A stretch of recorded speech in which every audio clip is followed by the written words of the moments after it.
एक दिन गौतम बुद्ध ने एक दुखी व्यक्ति को देखा। व्यक्ति बुद्ध के चरणों में गिरकर अपने दुख दूर करने का उपाय जानना चाहता था। गौतम बुद्ध ने उस व्यक्ति को अपने पास बिठाया और बोले, तुम व्यर्थ में चिंतित हो रहे हो। सुख दुख हमेशा नहीं रहते। मैं तुम्हें एक कथा सुनाता हूँ, ध्यान से सुनो। किसी नगर में एक सेठ रहता था। वह बड़ा ही उदार व परोपकारी था। उसके दरवाजे पर जो भी आता था वह उसे खाली हाथ नहीं जाने देता था और दिल खोलकर उसकी मदद करता था। एक दिन उसके यहाँ एक आदमी आया। उसके हाथ में एक पर्चा था जिसे वह बेचना चाहता था। उसके पर्चे पर लिखा था, सदा ना रहे।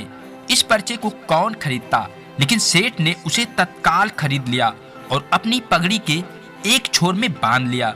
नगर के कुछ लोग सेठ से ईर्ष्या करते थे।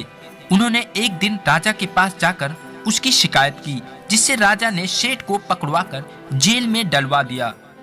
जेल में काफी दिन निकल गए। सेठ बहुत दुखी था, क्या करे उसकी समझ में कुछ नहीं आ रहा था।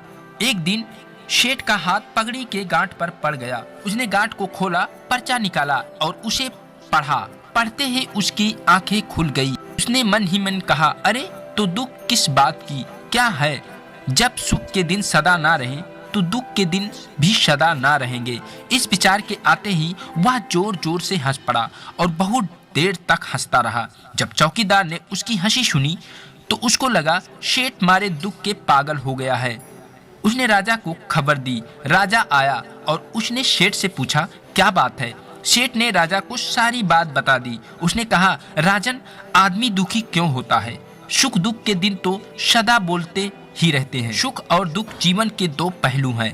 यदि आज सुख है तो हो सकता है कि कल हमें दुख का भी मुंह देखना पड़े। यह सुनकर राजा को बोध हो गया। उसने सेठ को जेल से निकलवाकर उसके घर भेजवा दिया।